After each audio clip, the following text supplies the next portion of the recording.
ॐ गणपति गुरु हिमगिरिसुता गोस्वामी गिरिजेश सहित शारदा नर्मदा वाये हृदय प्रदेश वंदो हनुमतुलखनु संगो रिपुहनु भरत सुजान सिया राम जी को नमनो प्रस्तुत मानस गान। श्रद्धावान आस्थावान रामचरितमानस के परम प्रेमी सज्जनों, रामचरितमानस का दैनिक पाठ चल रहा है और हम इस समय भगवान श्री राम का विग्रह अयोध्या में विराजमान हुआ, उसी दिन से नित्य प्रति एक दोहा सुनाने का हमने मन में विचार किया और वह विचार साकार हो रहा है। ये श्री अयोध्यानाथ श्री राम की परम कृपा है। सुंदरकांड क्रमांक 38 यानी कि आधा सुंदरकांड हो गया है। यहाँ पर विभीषण और रावण दोनों भाइयों का परस्पर वार्तालाप हो रही है। एक भाई सिंहासन पर बैठा है और एक भाई हाथ जोड़ करके खड़ा हुआ है और प्रार्थना कर रहा है कि भाई, अरे इस डूबते हुए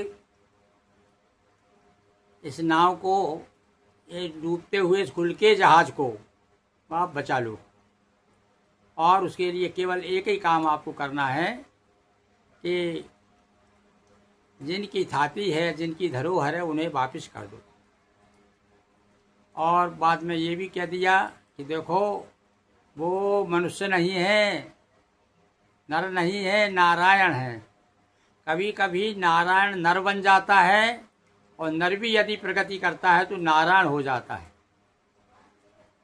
कैसे, आप पूछेंगे भाई नर नारायण कैसे हो जाता है? हाँ, बोले नर भी नारायण हो जाता है। देखा है भाई, जब चतुर्थ आश्रम में व्यक्ति संन्यास लेता है और जब दंड धारण करता है तो वहाँ पर कहा गया है कि दंड धारण मात्रेण नरो नारायणो भवेत्।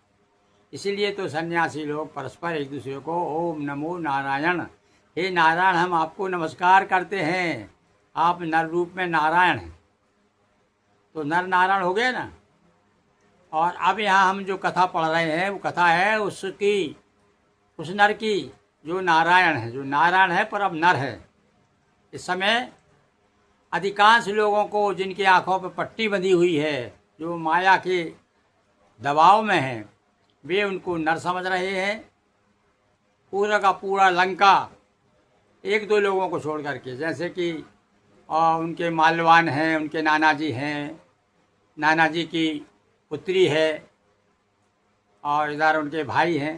कहने का अर्थ है देखिए, ससुराल पक्ष में भी और मायके में भी, मातृ पक्ष में भी, अपने परिवार में भी और ससुराल में भी, दोनों जगह ऐसे लोग भी हैं जो नर को नारायण मान रहे हैं। देखिए क्या कहते हैं विभीषण, पिता राम नहीं नर भूपाला। हे भैया, अरे ये जो है राजा नहीं है। ये प्रश्न तो भैया विभीषण ने नहीं उठाया है, बल्कि ये प्रश्न तो आज भी उठ रहा है। हमारे गोस्वामी जी से भी लोग पूछते थे कि अरे महाराज, वाल्मीकि रामायण में तो केवल पुरुषोत्तम कहा है राम को, कोई अब कहीं कहीं एक आध जगह कहो तो कहो, नहीं तो उनको अवतार ही नहीं कहा है, उनको परम ब्रह्म परमात्मा अखंड सच्चिदानंद नहीं बताया। तो अब ऐसे लोगों को, मूर्खों को क्या जवाब दें? तो वो तो विद्वानों से बात करता है। तो जन साधारण में जब लोग जिस प्रकार से खड़े, कोई दो बात जानते नहीं, खड़े होकर पूछे पंडित जी ऐसा क्या हो गया? अरे रावण के 10 सिर थे तो सोता कैसे था? आए ऐसे उटपटांग प्रश्नों का जवाब तो फिर कैसे दिया उन्होंने? और कहते हैं गोस्वामी जी की जो जगदीश है तो अति भलो। ए भैया, तुम मुझे राजा मान रहे हो ना, हम तो जगदीश है तो ठीक है, और जो महीष तो भाग, ये हमारा भाग्य है। यदि तो आप राजा ही मानते हो ना राम को, ये भाव जगदीश नहीं है, वो केवल भूपाल है, राजा है, तो भी हम भाग्यवान हैं कि किसी चपरासी के हाथ नहीं जोड़ रहे हैं। भैया हम तो तुलसी चाहे जन्म भर राम चरण अनुराग, हमारे लिए तो वही परात पर परम ब्रह्म सच्चिदानंद घन है। तो वही बात विभीषण के मुँह से क्या लवा रहे हैं गोस्वामी जी। विभीषण ने खुद कह रहे हैं, अपने भैया को समझा रहा विभीषण, हाथ जोड़कर समझा रहा। क्या कह रहा है कि ब्रह्म नामे अजय भगवंता व्यापक वजित अनादि अनंता भुवनेश्वर कालहूँ कर काला। भुवनेश्वर 14 भुवन है, 14 भुवनों का भी अधिपति है वो, और कालों का भी काल है, काल भी उससे डरता है। कहते हैं ना भगवान महाकाल, भगवान शिव भी महाकाल है। वहाँ के लोग कहते हैं कि हमें भय नहीं है काल का, क्योंकि हम तो सेवा करते हैं महाकाल का, हम तो सच्चे सेवक हैं। मैं तो सेवक हूँ महाकाल का, और इसलिए काल हमारा क्या करेगा।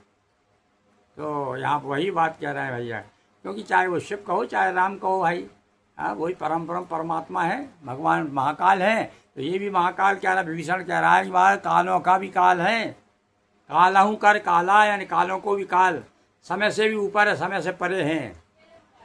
समय तो उनके अनुसार चलता है, दृष्टि जिधर घुमा देते उधर युग परिवर्तन हो जाता है। कहते हैं कि भैया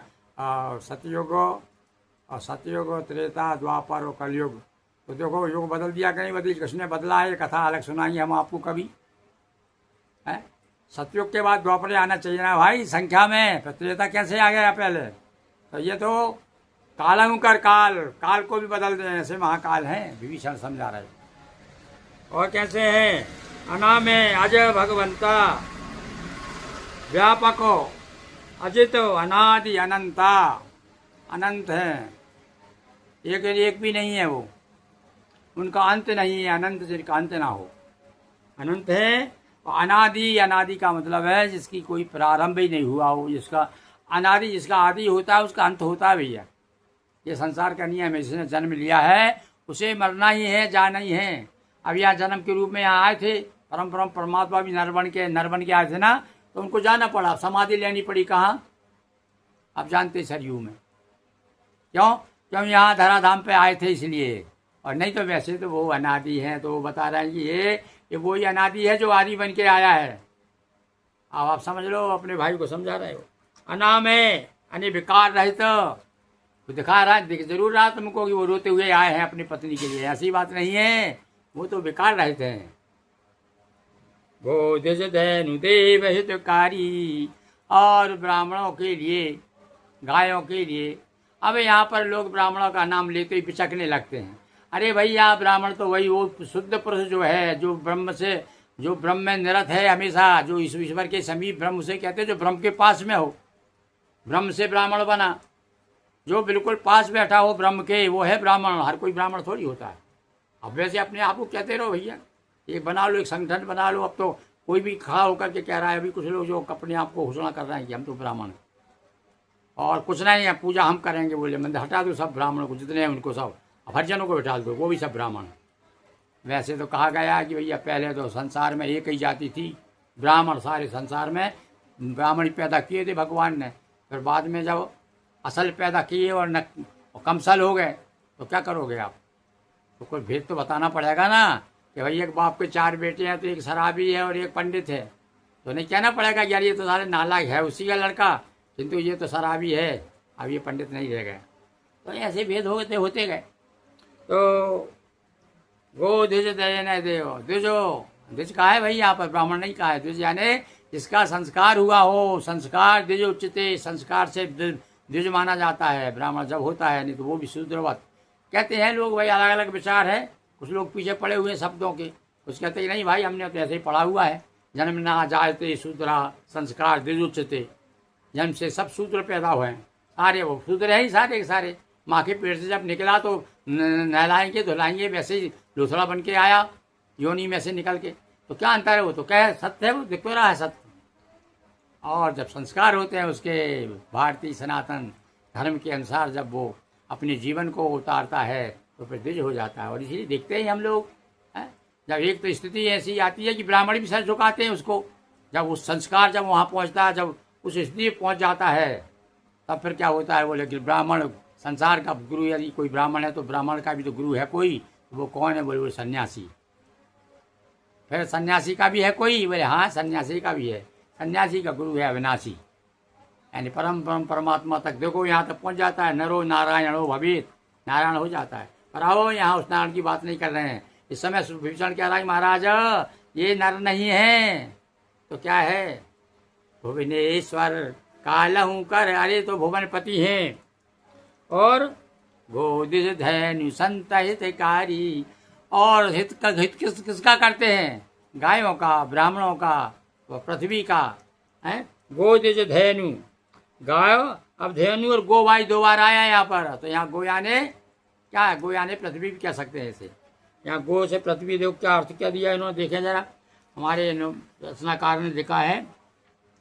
सुनिए, ये सेवकों को आनंद देने वाले, दुष्टों को धर्म रक्षाकर, गो देवताओं का हित करने के लिए, ब्राह्मण पृथ्वी, हाँ गो यानी पृथ्वी भी होता है भाई रे।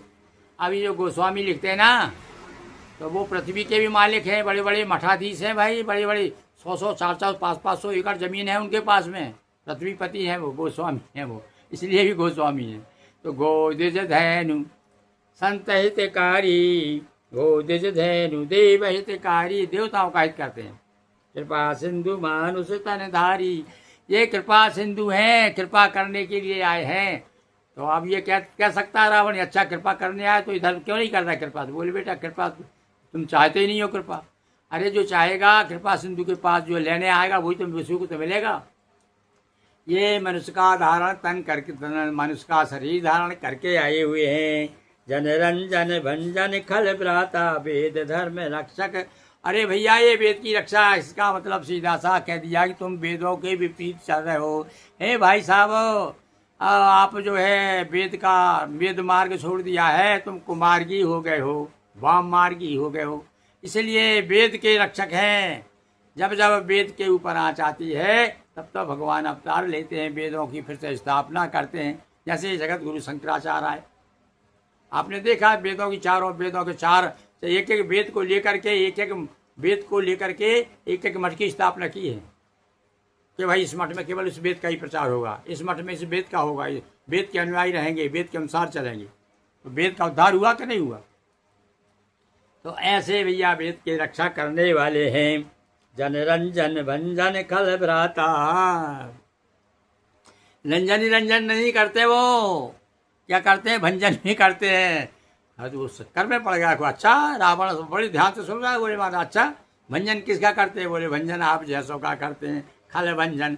ऐसे संकेत कर रहा है, मतलब वो भाई होकर भी सत्यवाद कहने में यहाँ कहा है कि भले ही आपका भाई सगा भाई हो, यदि गलत काम कर रहा है तो कहा है ना कि जाके प्रिय न राम वेद ही, तजिए ताहि कोटि बैरी सम, यद्यपि परम स्नेही। और परम स्नेही कहा है, भाई से बड़ा कोई स्नेही हो सकता है क्या। संसार में सबसे बड़ा सगा कहना कि मिले ना जगत सहोदर भ्राता, संसार में सगा भाई नहीं मिलता और सब मिल जाते हैं। तो फिर भी यदि राम के जो विमुख है उसको तो त्याग देना। गोस्वामी जी ने यही तो कहा है, कहीं भरत ने माँ को त्याग दिया, विभीषण ने भाई को त्याग दिया, माँ से बड़ा कोई रिश्ता होता बताओ। तो यहाँ बता रहे हैं कि भैया भक्त के लिए तो भगवान ही सब कुछ है। ये सारे रिश्ते नाते वैसे तो झूठे हैं ही, ये तो हम बनाए हुए हैं, पर लौकिक दृष्टि से कहीं महत्व तो है उसका भाई। जब तक हम जीवित हैं तब तक तो मानेंगे उसको, मरने के बाद तो सब बराबर हो जाता। अरे मरने के बाद तो यही कहते हैं ये तो भाई क्या है, बोले खाक हो जाएगी, बोले ये तो मट्टी है। पर अब आपसे कहो मट्टी है तो भाई फेंक दो, अभी कैसे फेंक दे, तो जीवित मट्टी है भैया। इस माटी के अंदर एक अंश है उसका, जो परम परमात्मा उसका अंश है, इसलिए कैसे फेंक दे इसको, बाद में फेंक देना जब ये नहीं रहेगा, चला जाएगा तो वेद धर्म रक्षक सुन भ्राता। ए भाई सुन रहे को नहीं सुन रहे, सुन भ्राता कहा है, अपना बात करते हुए थोड़े बार थोड़ी कहते सुनो सुनो सुनो थोड़ी कहते हैं, और कह रहे हैं भैया सुन रहे हो कि नहीं सुन रहे हो। ये वेदों की रक्षा के लिए आए हो और आप वेदों के उल्टे चल रहे हो। तो माँ संत के यह बड़ाई मंद करत जो करत भलाई, और अब गोस्वामी जी अपने भक्तों से कह रहे, अरे यहाँ बदल गया भाई, ताकि भाई तना ये माथा, अब ऐसा कर दे भाई, तू थोड़ा सा आपको जरा आपका जो सर ऊंचा है जरा थोड़ा झुकाना पड़ेगा आपको, बस और कुछ नहीं करना है। क्या करो, बैर तज बैर दुश्मनी त्याग दो, और फिर से मैत्री भाव से शरणागत होकर के, अरे भैया तुम मित्र ही समझ लो, मत अपने सेवक मत बनो, पर भैया अपना बड़ा मित्र मान करके चरण झुकाओ, अपने चरण के सर उनके चरणों में सर झुकाओ। तो पंतारित भंजन रघुनाथा, शरणागत का दुख दूर करने, हाँ जो शरण में आ जाता है, ये एक पहचान बताई, विशेष पहचान बता दी भाई। क्या विशेष पहचान? तो आज भी जो भगवान का भक्त होता है, जो सच्चा मनुष्य है, वो मुझे घटना याद आ रही है कि दो आदमी हमारे रिश्तेदार थे नागपुर में, जिनके पास में रह करके मैंने विद्यादान किया है। आज वो बहुत बड़े संत हैं, और स्वामी श्यामगिरी जी, उनका देखो अब आप, उनका स्वभाव कैसा था जिस समय सास की सेवा में थे, और बाद में वो स्वभाव आगे जा करके ऐसा प्रगति की उसने कि आज बहुत बड़े संत हैं। वो घटना कैसी देखिए अब आप भी जानेंगे। यहाँ भाई दो व्यक्ति रास्ते में, हम उस पर अपने एक छत पर, वो अपने छत पर जो है घर के छत पर खड़े हुए थे, और एक व्यक्ति ने एक का कालर पकड़ा हुआ था और उसको वो दमादम मार रहा था, और वो उसके हाथ जोड़ रहा था। देखिए अब उसको देखा नहीं गया, तुरंत नीचे उतरे और उतर के उसके एक झापड़ जमाया जो मार रहा था उसको। बोले जब समझ में नहीं आता तेरे नालायक, जब वो हाथ जोड़ रहा है, अरे हाथ जोड़ने वाले को तो भगवान भी क्षमा कर देते हैं, वो हाथ जोड़ रहा तुझे मार रहा है, नाला लाना तो तेरी बहादुरी के लिए, एक जांक जमाया उसे। तो ये वही कह रहे हैं कि शरणागत को ना तजें, ये राम जी ऐसे हैं, तू शरणागत हो जाएगा, शरण में चला जाएगा, तो राम जी तो शरण में जाने वाले का दुख दूर कर ही देते हैं। फिर वो नहीं देखते ये मेरा दुश्मन, पहला दुश्मन था मेरा, ये नहीं देखेंगे, भूल जाएंगे, सब कुछ भूल जाएंगे, तूने जो कुछ किया ना। नहीं तो चोरी चमारी करके आया तो क्या है, साले चोर आ गया तू, भगा हटाओ इसे, ये कहाँ का आ गया चोर, मेरी पत्नी को चुरा के ले गया और हाथ जोड़ रहा है। नहीं, तुम हाथ जोड़ोगे तो सब कुछ भूल जाएंगे वो। और आज भी जो कहना जो उदार चरिता नाम वसुदेव कुटुम्बकम, जो उदार चरित्र वाले होते हैं वो सारे पृथ्वी को कुटुम्ब मानते हैं। आप जाइए, क्षमा कर देते हैं, जाओ तुमने क्षमा कर दिया, सारी बातें भूल जाते हैं। ऐसे कृपा सिंधु हैं। हम तो कृपा के डाबर नहीं बन सकते भाई, छोटे से पोखर बन जाए कृपा के, या उसकी कृपा के कुएं बन जाए, पर वो हमारे राम जी तो क्या है, कृपा के समुद्र हैं। चले जाइए आप, कृपा सिंधु मानुष तनधारी, मनुष्य बन के जरूर आए हैं, पर वो कृपा उनकी कम नहीं हुई है। तो इसलिए लिखा है ताई बहर तजना ये माता प्रणतारित भंजन रघुनाथा। प्रणतारित तार देते हैं, जो प्रणत हो जाता है, जो शरण में आ जाता, शरण में आ जाता है, जो गिर जाता है होना, कहते त्रायमाम समस्त अपराधम में, जब इस प्रकार से कह देता है तो वो क्षमा कर देते हैं। देवनाथ प्रभु कह वैदेही ओ भजौ राम बिन हेतु सनेहु, सने बिन हेतु सने ही कहा है भैया, बिना कारण कृपा करने वाले हैं। अब देखो भाई, अब परीक्षा है, हम भी परीक्षा ले रहे हैं ना भाई, अब हमारे पास तो ऐसा कुछ नहीं है, बिना कारण कृपा ये होती कि नहीं होती, और हो जाएगी तब हम आपको बताएंगे कि हमारे ऊपर भी हो गई बिना कारण, आपका भी हो जाएगी। आप जरा सुनिए तो कथा को, कथा श्रवण सबसे सरल, सुनिए चतुर सुजान, ये कथा श्रवण सुनते जाइए आप। तो देवनाथ प्रभु कहें वैदेही, जानकी जी को आप वापस कर दीजिए, नहीं तो ये जानकी है, आपके जानकी जो है खैर नहीं है। फिर मरण शरण कहे प्रभु ताहि न त्यागा, विश्व दोहे त्याग जय। अरे भैया, अरे सबसे बड़ा पाप, संसार से द्रोह करने वाला कितना बड़ा पापी है, वो भी यदि आ जाएगा, तुमने तो केवल उनसे द्रोह किया है। संसार से भी जो द्रोह करने वाला है वो भी यदि आ जाएगा तो भगवान के शरण में ताहि न त्यागा, फिर भी उसे त्यागते नहीं है। जासु नाम त्रयताप न सावनो, ये भी बता दिया कि जो दैहिक दैविक भौतिक तापा, 3 प्रकार के जो ताप हैं वो ताप को भी दूर कर देते हैं। किया ना ताप किया। कहते हैं कि हनुमान वो गोस्वामी जी के बाहें में बड़ा दर्द था, तो हनुमान बाहु को लिखा उन्होंने, तो तेरा ताप किसने दूर किया? अरे उन्होंने तो किया ना भाई। चाहे वो हनुमान जी के माध्यम से कराएं, वो चाहे खुद करें, चाहे किसी को भी भेज दें। भाई ये पटेल साहब को एक नौकर को भेज दिया जाए, ऐसा ऐसा कर या तो काम तो होगा नहीं, भैया पटेल साहब ने करवाया। तो ऐसे पटेल है हमारे राम जी, समझे आप? त्रैताप न सनाश करने वाले सो ये प्रभु प्रगट समझ जी है रावण। फिर से एक बात फिर से समझा रहा हूँ मैं भैया, फिर से समझा रहा हूँ। वही प्रकट हो गए हैं जो सारे संसार का ताप दूर करते हैं, संताप दूर करते हैं, पाप दूर करते हैं। वह इसलिए उन्हीं का जाप करो, उन्हीं के शरण में जाओ। सुनो समझो। तो बार बार पद लागूं विनय करऊं 10 शीश। अरे तुम तो 10 प्रकार से समझते हो, तो कहाँ तक समझा है हम आपको? 10 गुना आप मुझसे आपके पास में 10 गुना ज्ञान है। विभीषण ये कह रहे हैं कि 10 गुना। देखो ये रावण की एक मुझे घटना प्रसंग याद आ रहा है। कहीं कहीं बीच में कुछ लोग विद्वान लोग किस प्रकार से बातें करते हैं। कहते हैं राजा भोज के दरबार में कोई भी जाता था, नया श्लोक लेके जाता था, उसे पुरस्कार दिया जाता था। अब वहाँ पर कई तरह के विद्वान थे, पर यदि कालिदास जो थे यदि किसी का पक्ष लेते थे तो उसको समझ लेना चने के झाड़ पर चढ़ा देते थे उसको। कैसे ही मूर्ख हो सिद्ध कर देते थे। तो बताते हैं एक ब्राह्मण आया और उसने एक श्लोक सुनाया, तो श्लोक में भी रावण जब शब्द आया तो उसने रावण बोला, अशुद्ध बोल दिया उसने। श्लोक तो सही बोला उसने, पर रावण की जगह कई बार हमारे मुँह से भी कहते हैं ना, स्लिप हो जाती टंग, जीभ स्लिप हो जाती कई बार, कुछ का कुछ निकल जाता मुँह से। बोलना कुछ आ रहा है, कुछ निकल गया। उसने रावण की जगह रावण कह दिया। राजा नाराज हो गया, ले जाए इसको, ये कोई कहीं इसका कोई इनाम नहीं मिलेगा इसको। जब इसको शुद्ध उच्चारण नहीं मालूम, रावण को रावण कह रहा है। तो देखिए कालिदास खड़ा हुआ। अरे बोले महाराज वो बहुत विद्वान आदमी है, आप उसे ऐसा वैसा समझना। बोले क्यों, कैसा विद्वान है? बोले हाँ, ये इनका आशय ये है कि ये 3 भाई हैं। कौन कौन है? रावण है, कुंभकर्ण है, विभीषण। तो कुंभकर्ण में भी भकार है, कुंभो भाया। विभीषण में भी भकार है, भाया। तो रावण में भी भकार होना चाहिए, इसलिए रावण का है महाराज, रावण नहीं रावण है वो। लो बाक चातुरी देखिए, और उसको पुरस्कार मिल गया।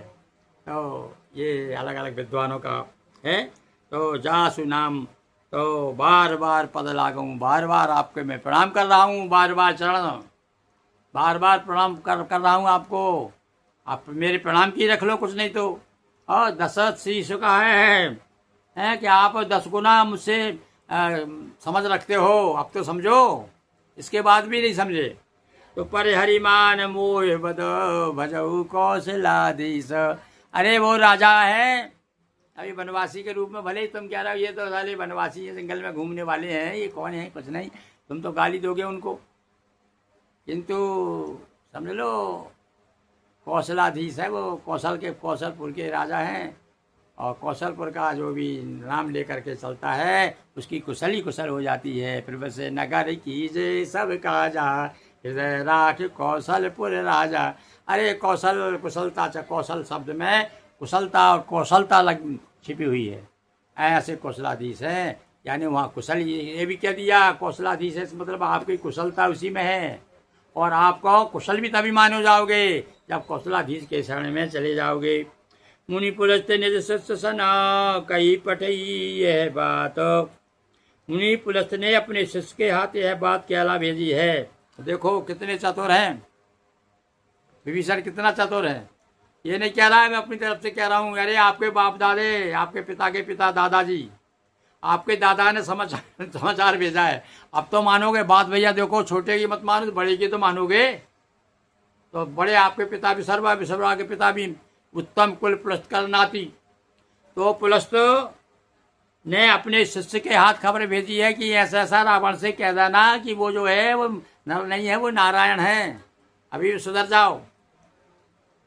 तुरंत सो मैं प्रभु सन कही पाए सु अवसर। देखिए विभीषण की चतुराई। और नहीं तो डांट देता है, नालायक मूर्ख, तू छोटा होकर मुझसे बड़ी बात करता है, मुझे ज्ञान दे रहा है, पर महाराज मैं नहीं दे रहा हूँ, मेरे पास संदेश आया था। और पुलस्त ऋषि ने, आपके जो पिताजी के पिताजी है ना, तो बाप दादाओं की तो बात मानना चाहिए कम से कम, और जो ना माने सयाने की सीख, और लिए खपड़िया मांगे भीख, तो खप्पर लेकर भीख मांग वो बाकी में स्थिति हो जाएगी, तुमको पानी देने वाला भी नहीं मिलेगा। इस प्रकार से भैया विभीषण ने खूब समझाया, पर जिसके खुद समझना नहीं है उसे संसार के सारे विद्वान आ जाएं, मूर्ख हृदय ना चेत जो गुरु मिले बिरंच सम। ये तो भाई था छोटा, अरे ब्रह्मा जी भी आ जाते तो रावण नहीं समझने वाला। बोलिए सियावर रामचंद्र की जय। शरम पदम भ्रष्टम मात्रा हीनम चद्भवेत् तद्वत् क्षम्यतां देव प्रसीद परमेश्वर।